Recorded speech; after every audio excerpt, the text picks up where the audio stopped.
세상에서 제일 힘든 게 뭔지 알아? 글쎄, 사법고시? 틀렸어. 그럼 대통령? 아니야. 그럼 가부? 그것도 아니야. 잠시 생각하던 영민이 무릎을 탁 쳤다. 알았다. 정답은 자살. 땡. 어? 그럼 대체 뭔데? 기원은 빙글빙글 웃으며 대답했다. 대우각성. 뭐라고? 대우각성. 다른 말로 득도라고도 하지. 어이없다는 표정을 짓는 영민이었다. 뭐야, 괜히 열심히 생각했네. 득도란 불교에서 말하는 깨달음이야. 나 있잖아. 어제서야 비로소 결정했어. 어? 그건 또 뭔 생뚱맞은 소리야. 학과 말이야. 레알대학교 불교학과로 결정했어. 뭐? 미쳤어? 네 성적에 겨우? 대체 왜 그래? 나 오래 생각했어. 내 관심은 오직 득도뿐이야. 야, 너 돌았구나. 잠시 바람 좀 쐬자. 남들은 스카이 못 가서 안달인데. 오전에 원서 넣고 오는 길이야. 네 충고는 고맙지만 내 인생은 이미 결정됐어. 기원의 눈에선 원대한 포부가 넘실대고 있었다. 득도하면 뭐 하는데? 뭐가 좋은데? 알 수 있지. 알아? 뭘? 진리. 이 세상을 관통하는 절대 비밀을 알 수 있어.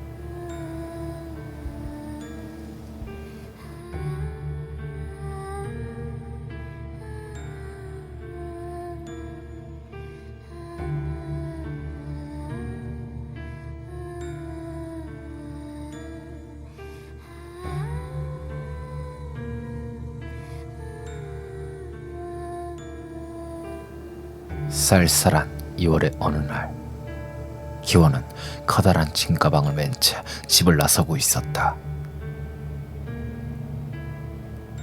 끝났어. 멀쩡한 내 새끼 다 베렸어. 거실에선 기원의 모친이 생기없는 얼굴로 중얼거리고 있었다. 집을 나선 기원은 곧장 기차역으로 향했다. 죄송해요. 지금 안 하면 죽을 것 같아서요.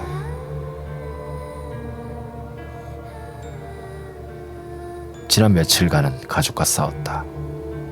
가족들은 기원을 전혀 이해하지 못했고 결국 기원은 집을 나오게 되었다. 아저씨, 서울행 하나요? 표를 건네받은 기원이 기차에 몸을 실었다.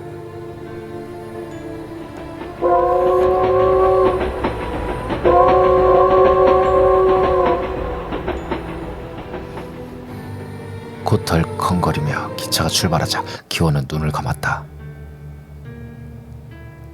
지난해 여름 홀로 가보았던 고성 폭포암이 떠올랐다. 폭포암의 주지스님은 기세가 장군 같았는데 입을 열면 언제나 부르릉이었다. 그날 법문을 들으러 제법 많은 사람들이 폭포암을 찾았다. 기원도 마음속에 큰 의문을 품고 폭포암을 찾는 길이었다. 법당에 사람들이 주로 둘러앉았고 곧 주지스님의 법문이 시작되었다.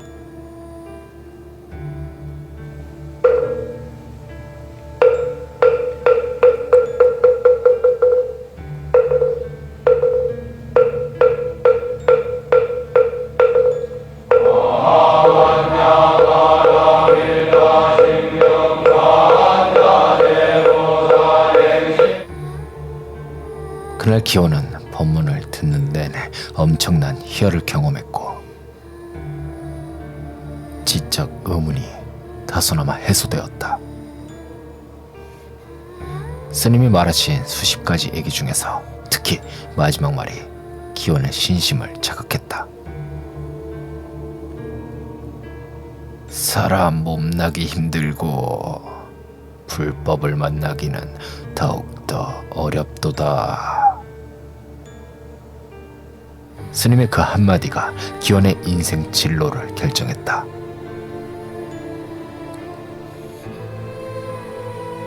그날 이후로 기원은 미친 듯이 불교 서적을 탐독하기 시작했다.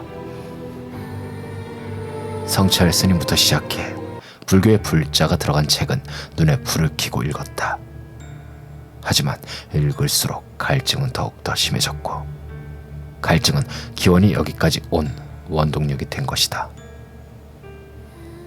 그리고 그로부터 10년 후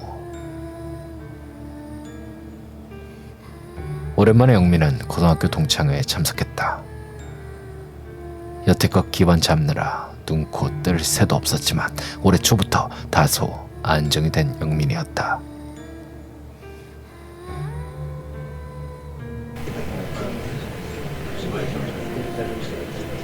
야, 어째 니들은 편한 게 없냐? 여전히 개념이 없구만. 새끼, 졸업하고 처음 나온 놈이 누군데 큰 소리야? 왁샤 시끌한 분위기 속에서 영민이 큰 소리로 떠들었다. 오늘 먹고 죽자. 야, 다들 잔 채워. 이렇게 좋아할 놈이 왜 코빼기도 안 비쳤담? 알잖아, 내일이 좀 그렇잖아. 영민이 원샷을 외치자 모두가 단숨에 잔을 비웠다. 어느새 얼큰하게 취한 민수가 영민에게 물었다. 근데 너 올해 경사 진급했다며? 그래, 까불면 확 체포해버린다. 제발 체포 좀 해주라. 깜빵 가면 공짜로 밥 주지, 알아서 운동시켜주지. 완전 천국이다, 천국. 미친놈.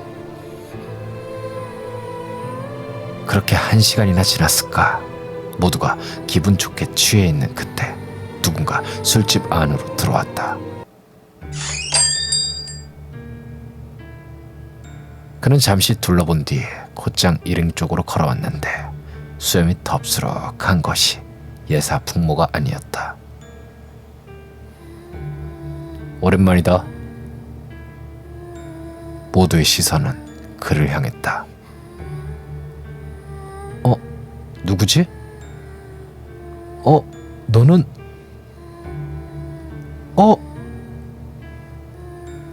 나 지금 그의 얼굴에 친구들이 기억을 더듬었다.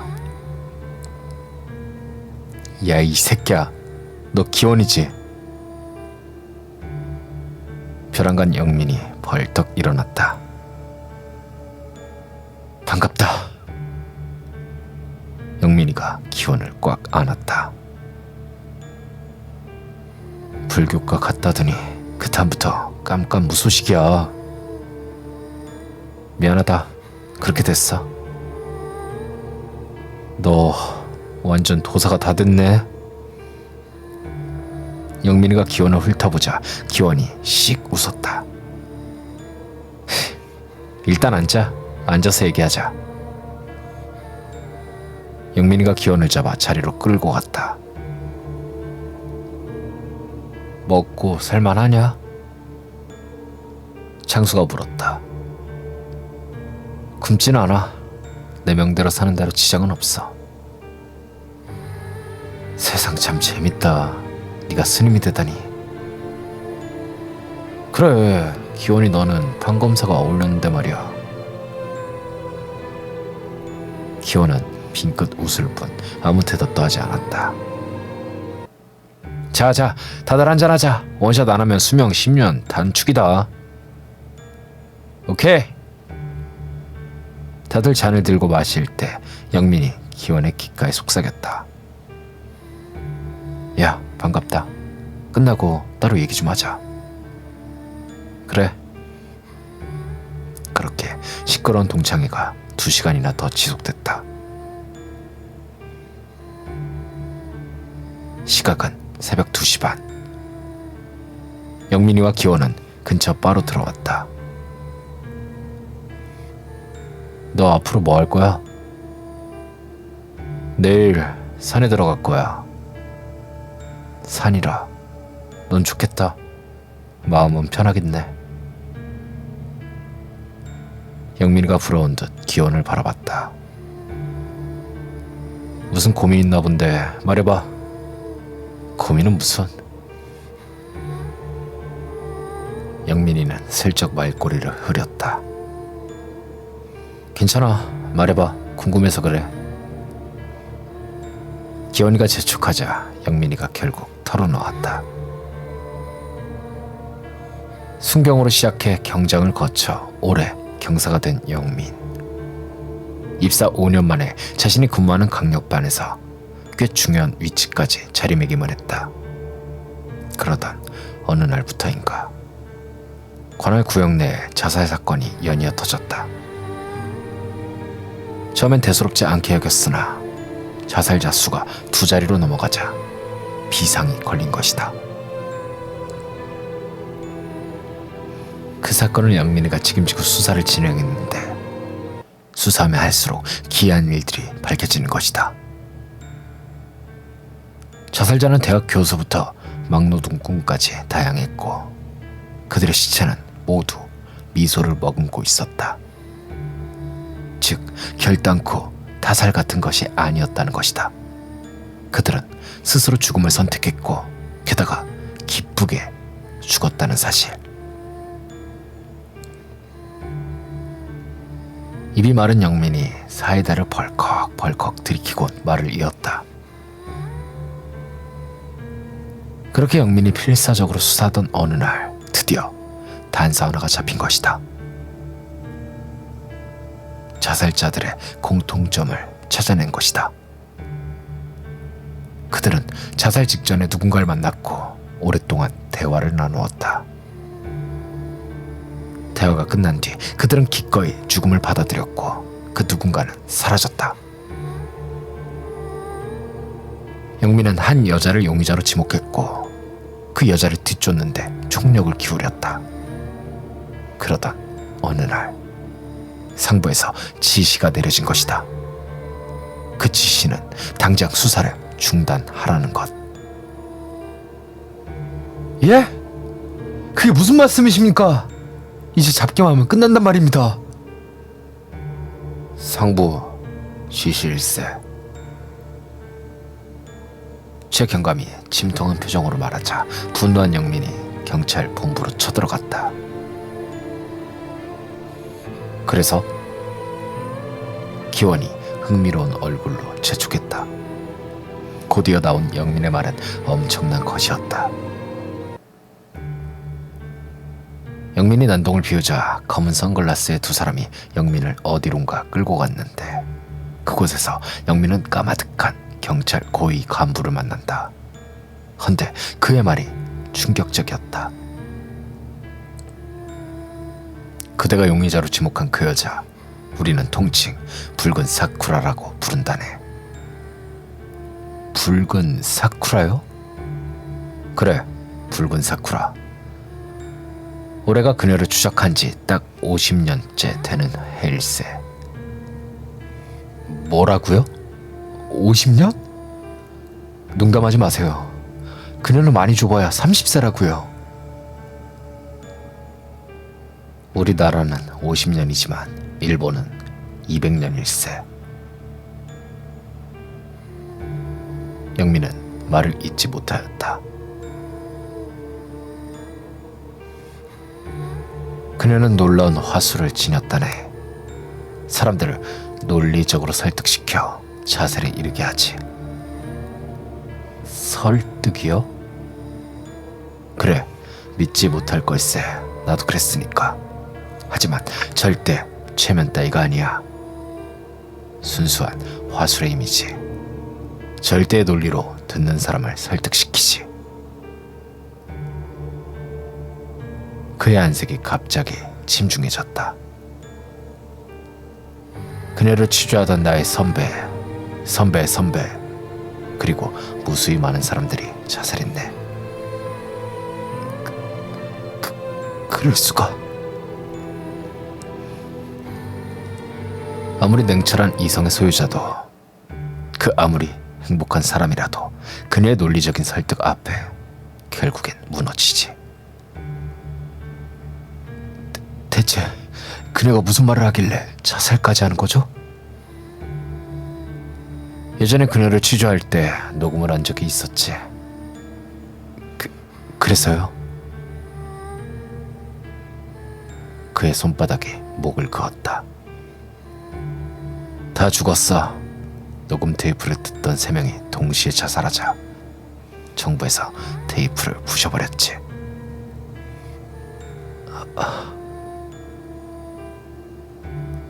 영민이 충격에 빠진 채 말을 잇지 못했다.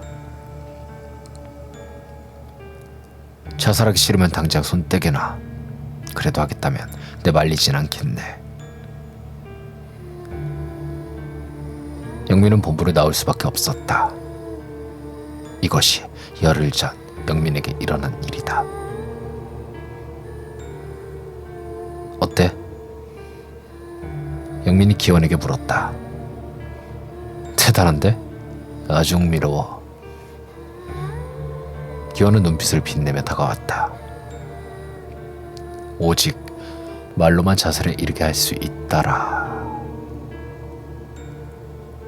기원이 턱을 꿰은 채 골똘히 생각에 빠졌다.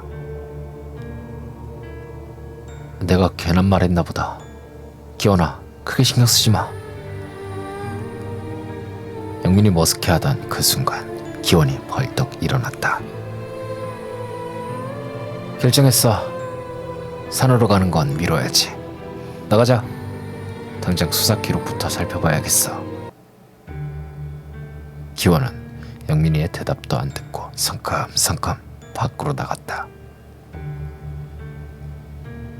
그날 밤 기원은 영민이의 집에서 하루를 묵었다.